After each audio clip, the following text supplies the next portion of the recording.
जोहार झारखंड। नमस्कार साथियों, स्वागत है आप सभी को आपके अपने चैनल एग्जाम हैप्पी भाई झारखंड में। तो दोस्तों जुड़ चुका हूं मैं यहां पर झारखंड पारा शिक्षक आकलन परीक्षा की तैयारी के अपडेट को लेकर के। तो दोस्तों हम बताते चलें, यहां पर हम आपके लिए बिहार पारा शिक्षक सीमित आकलन परीक्षा 2013 में पूछे गए प्रश्नों को लेकर के आए हुए हैं, जिसका पार्ट 2 होगा। इसके पहले यदि आपने पार्ट 1 नहीं देखा है तो पार्ट 1 का वीडियो अपलोड कर दिया गया है, जिसमें 1 से 25 तक के क्वेश्चनों का समावेश है। आज हम 26 से 50 तक के प्रश्नों को हल करेंगे, जिसमें आप प्रश्न को बनाने के बाद अवश्य कमेंट कीजिएगा और इसका आंसर भी बताइएगा कि आपका आंसर कितना आया। यदि आपको इस प्रकार के प्रश्नों का पीडीएफ चाहिए तो आप इसके लिए भी कमेंट कीजिएगा और आपको इसका परचेज करना पड़ेगा, जिसकी कीमत मैं बताऊंगा। तो चलिए देखते हैं क्या प्रश्न आया हुआ है। तरल अवस्था में पाई जाने वाली धातु है। देखिए धातु, यहाँ पर धातु किस अवस्था में पाई जाती है, तो हम जानते हैं कि धातु जितनी भी होती है वो ठोस अवस्था में पाई जाती है। ठीक है, धातु ठोस अवस्था में पाई जाती है, लेकिन सबका अपवाद होता है, एक्सेप्शन होता है। तो यहाँ पर एक ऐसी भी धातु है जो ठोस न होकर के तरल अवस्था में पाई जाती है, जिसको हम लिक्विड अवस्था में पाया जाता है। तो वो धातु कौन सी, ये पूछा जा रहा है। और अब तक का सर्वाधिक बार पूछा जाने वाला प्रश्न है कि तरल अवस्था में पाई जाने वाली धातु कौन सी है। तो ये बार बार आता है आपका सभी एग्जाम में, तो आप लोगों को भी देख लेना है, क्योंकि यह प्रश्न आएगा और आया हुआ प्रश्न है। तो अब देखिए कौन सा होगा, तो यहाँ पर पोटेशियम होगा या टीन होगा या पारा होगा या टंगस्टन होगा। देखिए यहाँ पर पारा धातु जो है वो तरल अवस्था में पाई जाती है, लिक्विड में पाई जाती है। ठीक है, पारा, जिसको हम लोग यहाँ पर थर्मामीटर में उपयोग करते हैं। किस में करते हैं, थर्मामीटर में किसका उपयोग किया जाता है, पारा, जिसमें तापमान मापने के लिए हम लोग प्रयोग करते हैं। अगर गर्म होता है तो इसका लेवल क्या होता है, बढ़ जाता है और घटता रहता है। तो ये पारा जो है लिक्विड अवस्था में पाया जाता है, जिसको हम लोग क्या कहते हैं, तो इसी को मरकरी भी कहते हैं। क्या कहते हैं, मरकरी। इसका जो है रासायनिक संकेत जो है वो क्या होता है, तो उसको हम लोग Hg लिखते हैं। क्या लिखते हैं, Hg। तो बहुत बार पूछा गया कि पारा का रासायनिक संकेत क्या होता है, तो उसका Hg होता है, इसी को हम लोग मरकरी कहते हैं और यह तरल अवस्था में पाया जाता है। और पारा क्या चीज़ है, कभी कभी पूछा गया पारा क्या चीज़ है, ठोस द्रव या गैस। तो यहाँ पर इसमें पाया जाएगा, यहाँ पर द्रव। ठीक है, पूछा जाता है पारा क्या चीज़ है, धातु, अधातु, मिश्र धातु। तो यहाँ पर क्या है, पारा जो है एक धातु है। तो इस तरह से पारा से बहुत से प्रश्न आते हैं। सही प्रश्नों को हमने यहाँ पर समाहित कर दिया गया है जो पूछा गया है। सुनामी क्या है, ठीक है, सुनामी क्या है, बहुत बार आया हुआ प्रश्न है, सुनामी क्या है। आईटीसीएच का एक प्रकार है, चक्रवाती मौसम है, भूकंप के कारण उत्पन्न विषाक्त समुद्रीय लहर है, या इनमें से कोई नहीं। तो देखिए हम आपको बताते हैं, जब समुद्र के कारण, जब समुद्र के अंदर जो है कि विशेष ज्वारीय उत्पन्न होता है, तो उसके कारण समुद्र में जो लहरें अचानक उठती है, उसके कारण यहाँ पर सुनामी उत्पन्न होता है। और यह सुनामी जो है हर बार नहीं आती है, लेकिन एक बार सुनामी 2004 में बहुत ही ज्यादा खतरनाक साबित हुआ था। तो ये सुनामी क्या है, तो भूकंप के कारण उत्पन्न विशाल समुद्रीय लहर है। यानी सुनामी क्या है, एक समुद्रीय लहर है जिससे अगर चक्रवात उत्पन्न होता है, बहुत ही तेज गति से यहाँ पर क्या होती है, हवा चलती है, और जिसमें बहुत ही जन धन माल की क्षति पहुंचती है। तो यही सुनामी होता है। सुनामी क्या है, तो एक समुद्रीय लहरें हैं। ठीक है, यही इसका राइट आंसर। संस्कृत की लिपि है देवनागरी, रोमन, गुरुमुखी या उर्दू। संस्कृत किस लिपि में लिखी जाती है, तो दोस्तों संस्कृत की जो लिपि है वो आपका देवनागरी लिपि होता है। संस्कृत देवनागरी लिपि में लिखा जाता है। मुस्लिम लीग द्वारा पाकिस्तान की स्थापना की मांग करने वाला प्रस्ताव पारित किया गया वर्ष, किस वर्ष जो है मुस्लिम लीग द्वारा पाकिस्तान की स्थापना का मांग किया गया, 1942 में, 1939 में, 1941 में, 1940 में। देखिए मोहम्मद अली जिन्ना के द्वारा यहाँ पर जो डिमांड किया गया, तो ये मुस्लिम लीग द्वारा पाकिस्तान की स्थापना का मार्ग कब किया गया, किस वर्ष किया गया, तो इसका जो डिमांड किया गया ये 1940 ईस्वी में किया गया, कि यहाँ पर जो है कि पाकिस्तान की मांग किया गया और पाकिस्तान की स्थापना का मांग प्रशस्त किया गया 1940 ईस्वी में। यह भी प्रश्न अभी तक में सबसे ज़्यादा बार पूछा गया है कि पाकिस्तान की स्थापना का मांग करने का प्रशस्त कब प्रस्ताव पारित हुआ, तो 1940 ईस्वी। वेद है ऋग्वेद, सामवेद, यजुर्वेद या अथर्ववेद। तो भारत का सबसे प्राचीन वेद जो है वो आपका यहाँ पर ऋग्वेद है। ऋग्वेद को भारत का सबसे प्राचीन वेद के नाम से जाना जाता है। ये भी प्रश्न अब तक 10,000 से ज़्यादा बार आपके एग्जाम पूछा गया है। जेएसएससी की बात कीजिएगा तो ये 15 बार प्रश्न आया हुआ है। चलिए देखते हैं नेक्स्ट प्रश्न।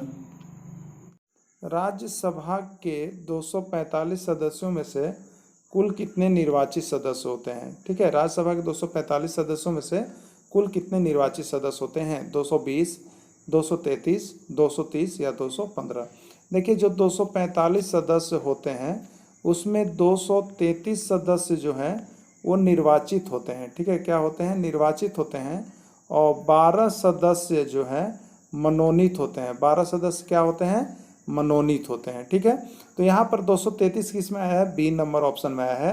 तो 245 सदस्य होंगे तो 233 निर्वाचित होंगे और 12 सदस्य जो है वो मनोनीत होंगे, इसलिए उसको हम लोग मनोनीत सदस्य कहते हैं, यानी 233 निर्वाचित सदस्य होंगे, जो कि आंसर इसका बी सही होगा। चलिए देखते हैं, संख्याओं का गुणनफल 45 और उनका अंतर 4 है, तो उन संख्याओं के वर्गों का योगफल क्या होगा आपको बतलाना है। 135 होगा, 240 होगा, 73 होगा या 106 होगा। देखिए ऐसा प्रश्न जैसे ही आता है आपको क्या करना है, जो यहाँ दो संख्याओं का गुणनफल 45 कर रहा है, ठीक है, 45 जो बड़ी संख्या है 45, उसको आप खंड कर लीजिएगा, गुणन खंड कर लीजिएगा। तो 45 को आप जब खंड करेंगे तो कितना होगा, 3 गुने 3 गुने 5 होगा ना, 3 3 9 9 5 45। लेकिन यहाँ पर संख्या कै गो हो गया, 1 2 3, और हमको वो संख्या कै गो बनाना है, 2 गो, यानी इससे संख्या हम कै गो बना सकते हैं जिनका गुणनफल 45 होगा। तो एक देखिए हम बना सकते हैं 3 गुने 3 और 5, यानी एक संख्या बनेगा 9 और 5। ठीक है, दूसरी संख्या हम बना सकते हैं खूब से खूब, तो क्या करेंगे, यदि 3 और 5 को लेंगे और एक 3 होगा, यानी दूसरी संख्या जो बनेगी 3 और 15। ठीक है, यानी यही दो संख्या जो है मेरा यहाँ पर बन रहा है और इन दोनों का गुणनफल क्या हो रहा है आपका 45 हो रहा है। एक है 3 और 15, एक है 9 और 5। लेकिन एक चीज़ और है जिससे मेरा क्लियर हो जाएगा कि आंसर 9 5 होगा कि 3 15 होगा। ठीक है, तो देखिए इसका अंतर 4 होना चाहिए, तो वो सही है। तो अब अंतर कीजिएगा, तो 9 में से 5 घटाइएगा तो कितना हो जाएगा, इसका अंतर 4 होगा, और 15 में से 3 घटाइएगा तो इसका अंतर कितना होगा, 12, यानी ये अब रॉन्ग हो गया। ठीक है, सही आंसर मेरा कौन आ गया, 9 और 5, क्योंकि उसका अंतर यहाँ पर 4 हो रहा है, इसका गुणनफल 45 हो जा रहा है ना। तो ये आंसर सही है। तो आगे क्या पूछा है, वो दो संख्याएं कौन होगी, 9 और 5, लेकिन यहाँ पर वो नहीं पूछा, पूछा कि संख्याओं के वर्गों का योगफल क्या है। तो अब हम लोग क्या करेंगे, हम लोग को मिला है 9 और 5, तो 9 का वर्ग और 5 का वर्ग का योगफल पूछा जा रहा है क्या होगा। तो 9 का वर्ग कितना हो गया, 81, और 5 का वर्ग कितना हो गया, 25। ठीक है, आप जोड़ लेंगे तो 1 और 5 कितना हो गया, 6 हो गया, 8 और 2 कितना हो गया, 10 हो गया, 106 हो गया। ठीक है, इसका आंसर कितना हो गया, 106। 106 कौन सा ऑप्शन में है, पहला में नहीं है, दूसरा में नहीं है, तीसरा में, ये डी नंबर में, यानी डी नंबर जो है इसका राइट आंसर होगा 106, बिल्कुल यहाँ पर ओके है। तो यही इसका राइट आंसर हुआ। चलिए देखते हैं अब नेक्स्ट प्रश्न। मिठास किस प्रकार की संज्ञा है, व्यक्तिवाचक, जातिवाचक, भाववाचक या समूहवाचक। देखिए मिठास से यहाँ स्वाद का भाव व्यक्त होता है, और वैसा नाउन जिसमें स्वाद दिखाया जाता है, चाहे वो मीठा हो, खट्टा हो, तीता हो, स्वाद वाली चीज़ें जो आती है तो उसको खाने के बाद सिर्फ हम अपने दिल में ही जान पाते हैं, उसको हम किसी को व्यक्त नहीं कर पाते हैं कि कितना मीठा कम था, कितना मीठा ज़्यादा था। इसलिए इसको जो है हम लोग भाववाचक संज्ञा के अंतर्गत डालते हैं, यानी मिठास जो है आपको भाववाचक संज्ञा, तो स्वाद वाली जितने चीज़ें हैं वो सभी भाववाचक संज्ञा के अंतर्गत जाते हैं। और ये मिठास जो है अब तक 5000 से ज़्यादा बार आया हुआ प्रश्न है। चलिए देखते हैं अब नेक्स्ट प्रश्न।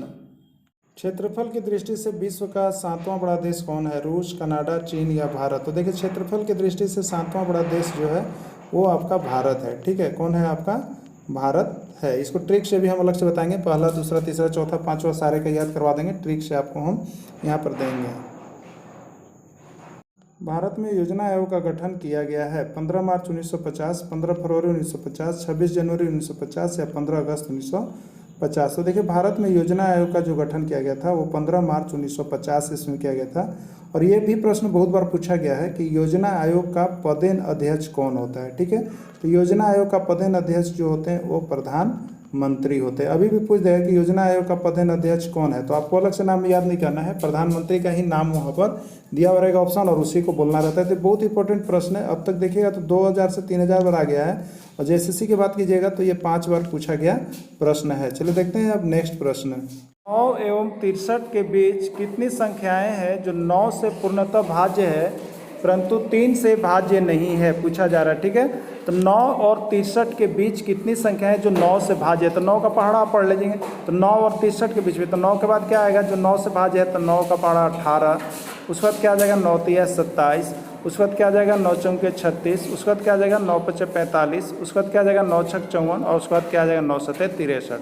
देखिए यह सभी संख्याएं, चाहे 9 हो, चाहे 18 हो, चाहे 27 हो, ये सभी 9 से विभाज्य है। अब पूछा जा रहा है भाज्य है परंतु 3 से भाज्य नहीं है, क्या इसमें कोई ऐसी संख्या है जो कि 3 से भाज्य नहीं है। तो देखिए 3 से जब हम देखेंगे तो 3 से 9 भी कटता है, 3 से 18 भी कट रहा है, 3 से 27 भी कट रहा है ना।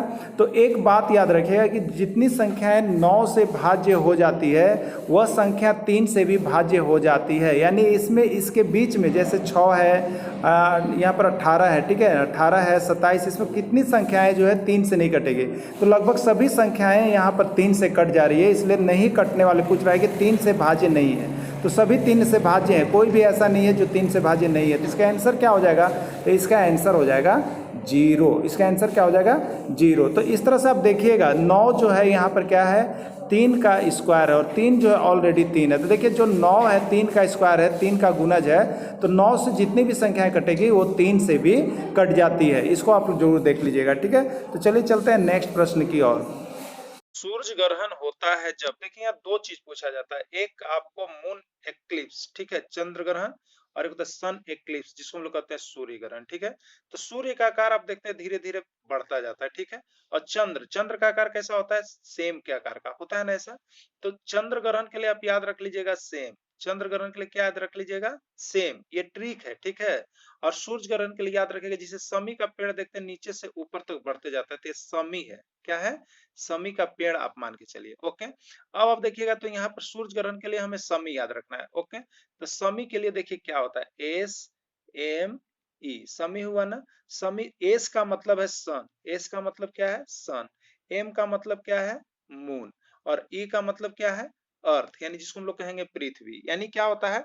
तो जब मून मतलब चंद्रमा जो है, चंद्रमा, ये मून क्या हो गया? चंद्रमा जो है वो किसके बीच में है? तो सूर्य। चंद्रमा किसके बीच में है? सूर्य। और अर्थ मतलब क्या हो गया? पृथ्वी। यानी चंद्रमा जो है जब सूर्य और पृथ्वी के बीच आ जाती है तो यहाँ पर सूर्य ग्रहण लगता है, ठीक है। तो किसमें ऑप्शन है? तो आप सी नंबर में देख रहे हैं, यहाँ पर दिया हुआ है कि चंद्रमा सूर्य तथा पृथ्वी के बीच में आ जाता है तब आपका लगता है सूर्य ग्रहण, ठीक है। तो सूर्य ग्रहण का यही आपका राइट आंसर होगा। अब चलिए देखते हैं नेक्स्ट प्रश्न। पृथ्वी के वातावरण में सबसे ज्यादा पाया जाने वाला तत्व कौन सा है? देखिए पृथ्वी का जो वातावरण होता है उसमें सबसे ज्यादा पाया जाने वाला तत्व कौन सा होता है? ऑर्गन होता है, ऑक्सीजन होता है, नाइट्रोजन होता है, या क्रिप्टॉन होता है? तो पृथ्वी का वातावरण का कहने का मतलब वायुमंडल का यहाँ पर सेंस हो गया। वायुमंडल में सबसे अधिक गैस कौन सी पाई जाती है? तो जब वायुमंडल का जिक्र करते हैं तो यहाँ पर एक देखिएगा पाई चार्ट हम लोग बनाते हैं इसमें। तो इस पाई चार्ट में आप देखिएगा तो यहाँ पे इस तरह से ये है 78%, ठीक है, 78%, और ये है 21%, ठीक है, 21%। तो 78% जो भाग होता है वो आपको नाइट्रोजन को दिया गया है, 21% जो दिया गया है वो आपका यहाँ पर ऑक्सीजन का दिया गया है, ठीक है। तो वायुमंडल में सबसे अधिक मात्रा में यदि गैस पाई जाती है तो वो है नाइट्रोजन, और दूसरे स्थान पर पाई जाती है तो वो है ऑक्सीजन। तो दोनों पूछा गया है कि वायुमंडल में सबसे ज़्यादा गैस कौन सी पाई जाती है, तो वो हो जाएगा नाइट्रोजन, जिसका मात्रा कितना है? 78%। और दूसरी सबसे अधिक पाई जाने वाली गैस कौन सी है? ऑक्सीजन, O2, जिसको हम लोग यहाँ पे कहेंगे 21%। बाकी में आर्गन है, क्रिप्टॉन है, कार्बन डाइऑक्साइड है, जिनोन, रेडॉन पाया जाता है। तो इन सभी का परसेंटेज जो है अलग अलग है। सबसे ज़्यादा पूछा कौन जाता है? ये नाइट्रोजन का, और ये ऑक्सीजन का, और एक कार्बन डाइऑक्साइड का पूछा जाता है, 0.002 होता है। तो ये भी बहुत बार पूछा जाता है। तो इसका राइट आंसर क्या होता? नाइट्रोजन होता। अब चलिए देखते हैं नेक्स्ट प्रश्न। उत्तरी ध्रुव की खोज किसने की थी? रॉबर्ट पियरे, एमंडसन, तत्समान, या जॉन कॉबर्ट? देखिए उत्तरी ध्रुव की खोज जो की थी उनका नाम था रॉबर्ट पियरे, ठीक है। उत्तरी ध्रुव की खोज किसने की थी? Robert Pierre. और यहाँ दक्षिणी ध्रुव के लिए किसका नाम आता है? तो एमंडसन का आता है। तो उत्तरी ध्रुव बहुत बार एग्जाम में पूछा गया है कि उत्तरी ध्रुव की खोज किसने की है, तो आप सभी उनका नाम याद रख लीजिएगा। रॉबर्ट पियरे जो है उत्तरी ध्रुव की खोज की थी, और एमंडसन जो है दक्षिणी ध्रुव की खोज किए थे। अब चलिए देखते हैं अगला प्रश्न। अगला प्रश्न है -40 + 50 -80 + 30 का मान ज्ञात करें। अंक गणित के अंतर्गत देखिए यहाँ पर प्रश्न आपके हल्के ही आएंगे क्योंकि बहुत ज़्यादा प्रश्न है और समय कम है। -80 + 30 का मान क्या होगा आपको बताना है, ठीक है। देखिए प्लस वाली की बात करेंगे यहाँ पर और माइनस वाली की बात करेंगे। तो माइनस में है -40 और प्लस की बात करेंगे तो प्लस में 50 है और प्लस में 30 है। प्लस प्लस वाले एक साथ जोड़ लेंगे तो 80 होगा और एक माइनस में बच गया 80। अब +80 है और -80 है, दोनों कैंसिल हो जाएगा तो हमारे पास बचता है केवल -40। तो -40 इसमें ऑप्शन कहाँ पर है? तो 4 नंबर में -40 आंसर है, यही आपका राइट आंसर होगा। तो अंक गणित के अंतर्गत देखिए ये सभी छोटे छोटे प्रश्न आपको पूछ दिए जाते हैं जो हल्के होते हैं लेकिन बहुत कम समय बनाए रहते हैं, जिससे अगर गलती होती है तो अब हम देखते हैं अगला प्रश्न यहाँ पर। अमावट में कौन प्रत्यय है? अमावट में कौन प्रत्यय है आपको बताना है। आनी, धानी, मावट या आवट। अमावट में कौन सा प्रत्यय है? तो देखिए पूरा वर्ड्स जो हो गया, पूरा शब्द जो हो गया अमावट, ठीक है। अब इसका आप संधि विच्छेद करेंगे तो ये बनता है आम, आम जोड़ आवट, ठीक है, आम जोड़ आवट। अब देखिएगा तो ये अमावट में आम जो हो गया ये उपसर्ग हो गया और आवट जो हो गया वो प्रत्यय हो गया। तो आपसे पूछा जाएगा कि अमावट में उपसर्ग कौन है, तो उपसर्ग हो जाएगा आम, और प्रत्यय कौन है, तो प्रत्यय हो जाएगा आवट। तो देखिए पूछा है यहाँ पर प्रत्यय कौन है, तो आवट होगा, ठीक है। कौन होगा? आवट। तो इसका राइट आंसर डी होगा, आवट। पूरी पृथ्वी पर किस तिथि को रात एवं दिन बराबर होते हैं? अब तक का सर्वाधिक बार पूछा जाने वाला प्रश्न है और लगभग 1000 से ज़्यादा बार अभी तक सभी एग्जाम में पूछ दिया गया है, ठीक है। और ये बार बार आते हैं, इसलिए आप लोग इसको जरूर देख लीजिएगा। 21 मार्च तथा 23 जुलाई, 21 जुलाई तथा 23 सितंबर, 21 मार्च तथा 23 सितंबर, 22 दिसंबर तथा 21 मार्च।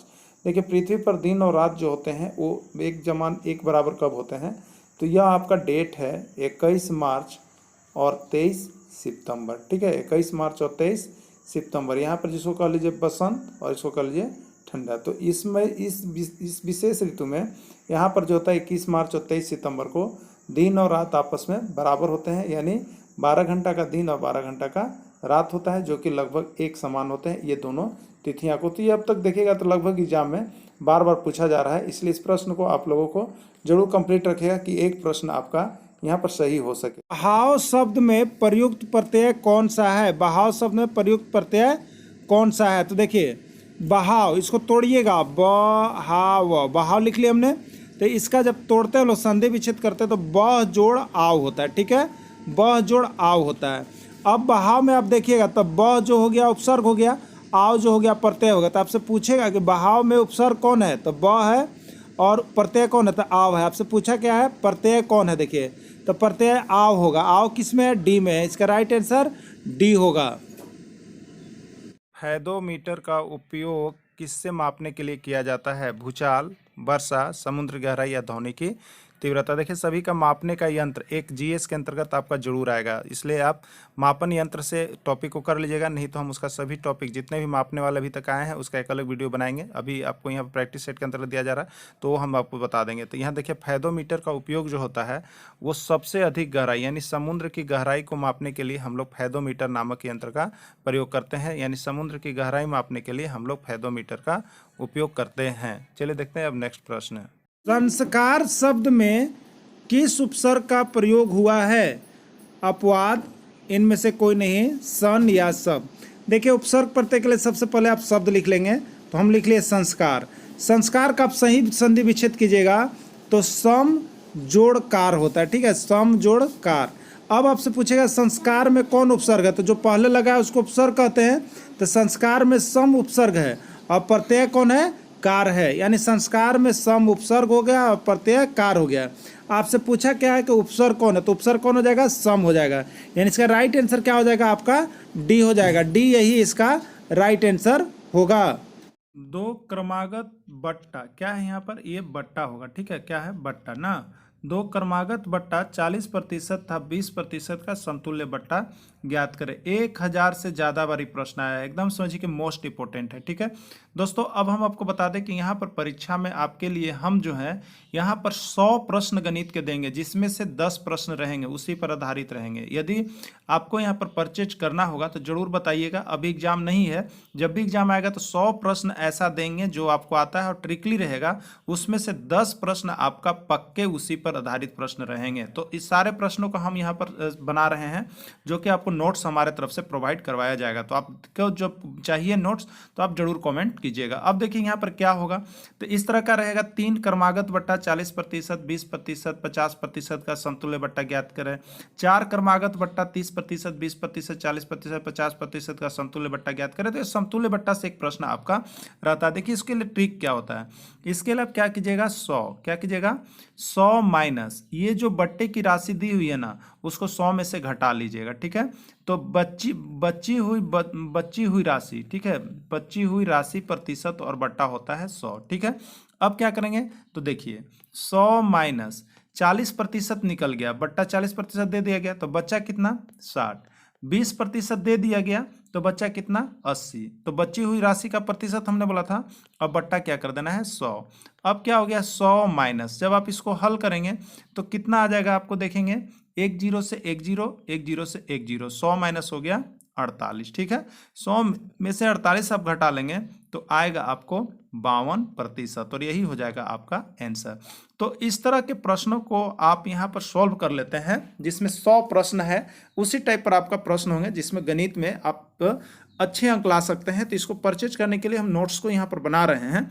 यदि आप उसको नोट्स को चाहिए तो आप यहाँ से खरीद सकते हैं, जो कि आपको बहुत जल्द मिलेगा। तो यदि आपको नोट्स खरीदना है गणित का तो आप जरूर कमेंट कीजिएगा, हम आपको यहाँ पर नोट्स प्रोवाइड करवाएंगे। चलिए देखते हैं अब नेक्स्ट प्रश्न। विज्ञान शब्द में प्रयुक्त उपसर्ग है। विज्ञान शब्द में देखिए, विज्ञान हमने ले लिया, विज्ञान, इसको हम तोड़ेंगे तो क्या बनेगा, वी जोड़ ज्ञान, वी जोड़ ज्ञान, इसको हम कहते हैं विज्ञान। ठीक है, यानी इसमें वी उपसर्ग है और ज्ञान जो है प्रत्यय है। आपसे पूछा कि उपसर्ग कौन है, तो उपसर्ग वी है। इसमें वी इस तरह से दिया हुआ है, लेकिन तो इसके अनुसार वी ये आंसर हो जाएगा, यानी इसका राइट आंसर डी हो जाएगा। प्रस्तावना की भाषा किस देश के संविधान से लिया गया है, संयुक्त राज्य अमेरिका, ब्रिटेन, आयरलैंड या ऑस्ट्रेलिया। तो देखिए प्रस्तावना की भाषा है, ये भी ऑस्ट्रेलिया से लिया गया है, और ये बहुत इंपॉर्टेंट प्रश्न है। MBBI क्वेश्चन को मान लीजिए, अभी तक JSSC में एक बार आपका पूछा गया है, ये PGT के एग्जाम में पूछा गया था। चलिए नेक्स्ट प्रश्न देखते हैं। एड्स होता है, एड्स है पेन, जीवाणु से, फफूंद से, कृमि से, विषाणु से, किससे एड्स होता है। अब यह प्रश्न तो कहिएगा तो ये 5000 से ज़्यादा बार आ गया है, अब इसकी कोई गिनती नहीं है, बहुत बार आता है दोस्तों। तो अब JSSC में कै बार आया है, तो JSSC में 5 बार आया है अभी तक। ठीक है, तो ये किससे होता है, तो एड्स क्या है, एक वायरस है। एड्स क्या है, एक वायरस है, यानी एड्स जो है वो किससे फैलता है, तो यहाँ पर विषाणु से होता है, जो डी नंबर ऑप्शन है। तो डी नंबर ऑप्शन जो है इसका राइट आंसर होगा। एड्स किससे होता है, तो विषाणु से होता है। काली मौत किससे कहते हैं, who is black death, cancer, plague, AIDS या मलेरिया। देखिए दोस्तों, यहाँ पर काली मौत बहुत ही शानदार क्वेश्चन। अभी तक आपको हम बता दें कि 1000 से ज़्यादा बार इस सब एग्जाम का यदि कीजिएगा, रेलवे और यहाँ पर आप देखिएगा पुलिस भर्ती, जितना भी देखिएगा सब स्टेट का, तो ये बहुत बार आया है। अब यहाँ पर बता दें कि JSSC में कितना बार आया है, तो ये एक बार आया हुआ JSSC का प्रश्न है। ठीक है, तो काली मौत किससे कहते हैं, कैंसर को, फ्लैग को, एड्स को या मलेरिया को। तो देखिए यहाँ पर काली मौत जो है उसको फ्लैग को कहा जाता है, फ्लैग को काली मौत के नाम से भी जाना जाता है, इसी को हम लोग ब्लैक डेथ कहते हैं। तो चलिए देखते हैं अब नेक्स्ट प्रश्न।